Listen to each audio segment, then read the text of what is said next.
Hello and welcome to Ellroy Reads. This is a show where every week I look at a book that was an influence to James Ellroy. I have a terrific show for you this week. But before I really get into that, I want to answer a few viewer questions people have sent in to me. Okay, question number one. Stephen, how do you decide which books go on the show? Okay, that's a good question. It comes from partly my own conversations with James Ellroy over several years, particularly when we were working on the biography together. It comes from my study of his interviews, the thousands of interviews he's given over the past few decades, his autobiographical writing. Anywhere and everywhere where he would mention his influences, and I try to keep it fresh, I try to show the diversity of his influences, I try to show authors from throughout the world, male and female authors, and also many different genres. Okay, next question. Stephen, is it true that your biography of James Ellroy won the Edgar Award? Wow, that's a nice question. Yes, it is true. Love Me First in Danger, The Life of James Ellroy, published by Bloomsbury, won the Edgar Award for Best Biography in 2024. So, if you haven't bought it already, check it out. Okay, final question. Stephen, are the internet rumors true? Are you dating Eva Green? Well, she asked me out, but I told her I was busy. Okay, so the book for this week's show is The Laughing Policeman by Maj Sjöwall and Wahlöö. I hope I've pronounced that correctly. They're two of Sweden's most renowned crime writers. They produced 10 novels featuring Inspector Martin Beck of the Stockholm Police, and they are classic Scandinavian crime novels. So this is a new one for us because it's the first time we've had a crime writing team. Maj Sjöwall and Wahlöö were life partners, romantically involved. Sjöwall worked in publishing before she actually became an author herself. Wahlöö had worked in journalism, so they knew the industry, and they began writing these crime novels. Now, they never married because Wahlöö was actually married, but they lived together. They were Marxists. And Sjöwall actually won the Lenin Award numerous times. They were radicals in Swedish society, and the Beck novels were written and set in the late 1960s through to the mid-1970s. There were 10 novels. Sadly, Wahlöö died of cancer and an operation related to his pancreas, aged only 48. And that brought the series to an abrupt end, and Sjöwall finished the last novel herself. But as a crime writing team, they tended to plot out the books together, and the plotting is very, very precise. And then they would alternate writing chapters. And I must admit, of course, I don't speak Swedish, so I read the books in translation. But I would say that the effect is seamless. You never know which one you're reading. Now, The Laughing Policeman is considered one of the strongest books in the series. The plot is quite ingenious.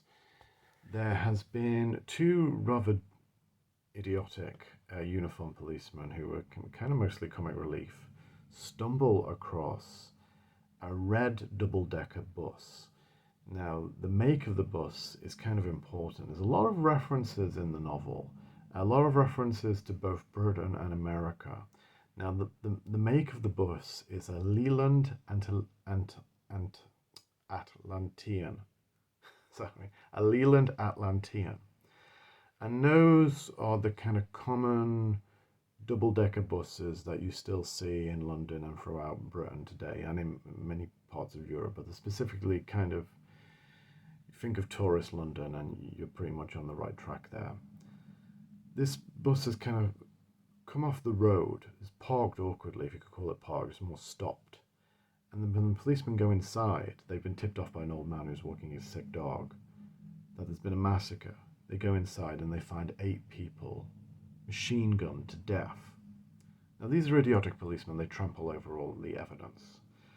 But it's not long before Stockholm's finest, Martin Beck, is on the case. And he begins to investigate it with his team, his investigative team.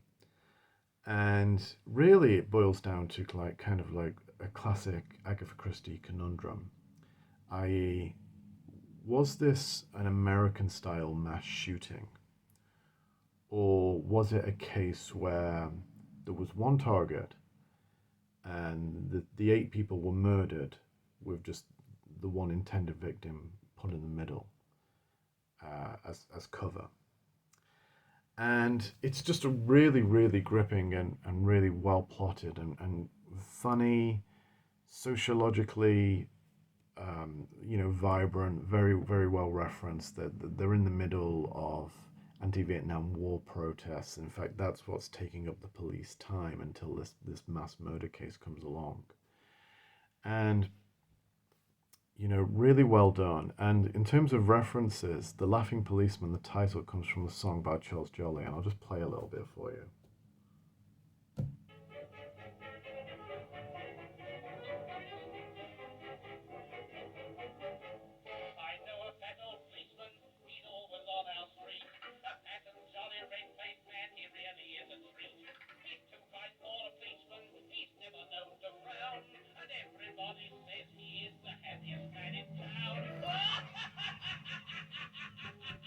Okay, it's a little bit annoying. It's a classic musical song, you've probably heard that laugh many, many times. And what that comes from is that Martin Beck's daughter gives him as a Christmas present on Christmas Eve a copy of this record, and she thinks it's hilarious. And he listens to it in this state of absolute horror. Maybe the thought of the fat, jolly policeman is too close to home here. In fact, Beck's domestic situation kind of mimics Wahlöö's domestic situation, because Wahlöö was trapped in a marriage and couldn't marry Sjöwall. Beck begins the series in an unhappy marriage, divorces, has to co-parent, and then moves into a much happier unmarried relationship. So it's very, very progressive for the 1970s, and Sweden was very much kind of in the still in a kind of post-Christian society, still socially conservative in many, many respects. As for Ellroy's own thoughts on this, he greatly admires the writing of Sjöwall and Wahlöö, and he actually introduced a film version of Man on the Roof, which is another one of the classic of the 10 novels, as part of his In a Lonely Night film series in Denver, which happened a few years ago. Sadly, it came to a premature end because Ellroy had a falling out with the organizers because they treated an employee who was a friend of his very shabbily, so he cut off all contact with them. But he greatly admired the novel. He greatly admires the series. Laughing Policeman is one of the best. They have made about 37, 38 films out of the 10 novels. They've really become a cultural phenomenon. The Laughing Policeman is the only one I'm aware of that was made into an American movie, starring Walter Matthau, and the action shifted to San Francisco. Unfortunately, it doesn't work. It's a shame, because it was around the time in the mid-70s when Walter Matthau was really having kind of renaissance as the star of crime films, classic crime films like Charlie Varick and The Taking of Pelham 123. Crime films with a great sense of humour that played to his strength. The Laughing Policeman, unfortunately, that film seems to be completely bereft of humour, and all of the kind of British and kind of European references are shown from it, including the song. Now, The Laughing Policeman, the song by Charles Jolly, actually loops back again because there is a wonderful twist at the end of this novel. When the case is solved, and everything is coming towards a conclusion, there is a twist that will just leave you gasping. And it's one of those twists where, if you've watched any crime films over the past 30 years, they all get very, very meta and very clever. It's sometimes referred to as Kaiser Soze syndrome from the 1995 film The Usual Suspects, where the twist of The Usual Suspects just turned everything on its head and made you rethink the entire movie. And many films since then have kind of imitated that. Some successfully, some not. Laughing Policeman does that. In fact, there's a quote from Jonathan Franzen here. I've read The Laughing Policeman 6 or 8 times. Each time I reach the final twist on the final page, I shiver afresh. It's literally the final line of the book. and it will leave you gasping. But it will also make you think, because really it's one of those twists that makes you think about fate, happenstance, chance, and how all of these factors play into our lives every day, and they play into how our lives are going to turn out over the ensuing days, years, decades. In this case, in a police investigation, in many cases, our partners, our careers, where we will live, what we will do with our lives. It's a really, really, stunning twist. And yeah, it's my recommendation. And I will say that Ellroy, in my conversations with him, was kind of skeptical about the Scandi-Noir boom. I'm not. I mean, I love it. He kind of felt, though, that the more modern Scandi-Noir boom of the past 20 years or so was kind of overinflated, and he was very skeptical of Stieg Larsson's Millennium series, which I thought were quite wonderful. I mean, maybe not the last one. There's another series that ended prematurely because of Stieg Larsson's premature death. He was skeptical of that. But this really, Scandi-Noir began a long time before then, and this really is the original phenomenon. A few funny stories. I mean, Ellroy has been to Sweden, I think at least once on book tours, and he told me he didn't like it. He's just kind of like, everyone's drunk. Everyone's really, really drunk.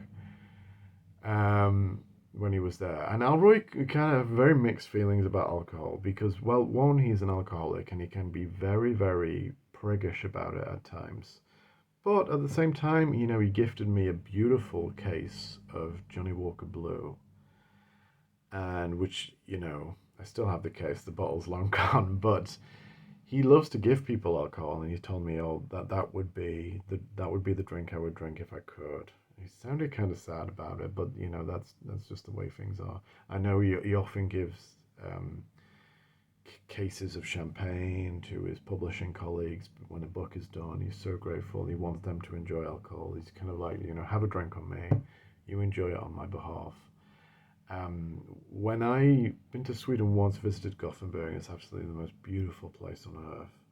And we were there for my wife's birthday. Now, bear in mind what Ellroy told me about everyone being drunk, which is not my experience. And if my experience is that it was kind of more puritanical than Britain is with alcohol, where alcohol's everywhere.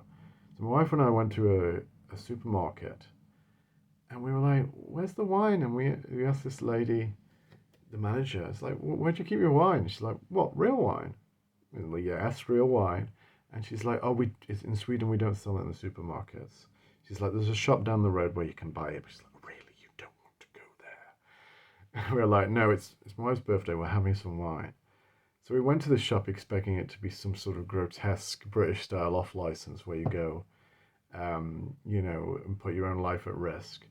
And we go in, and it's absolutely immaculate. I mean, it's packed. I mean, people were getting their booze in, but it was absolutely immaculate. So beautiful, like white walls, really relaxing atmosphere. So beautifully ordered, and I thought it was kind of interesting that that very kind of schism in their treatment of alcohol. I mean, obviously, it's very well loved, but in some respects, it's kind of taboo. Anyway, I just thought I'd share that story with you for any Brits who are going to Sweden anytime soon. And I know the Swedish viewers of this show, so you write in and tell me your own experiences with alcohol there.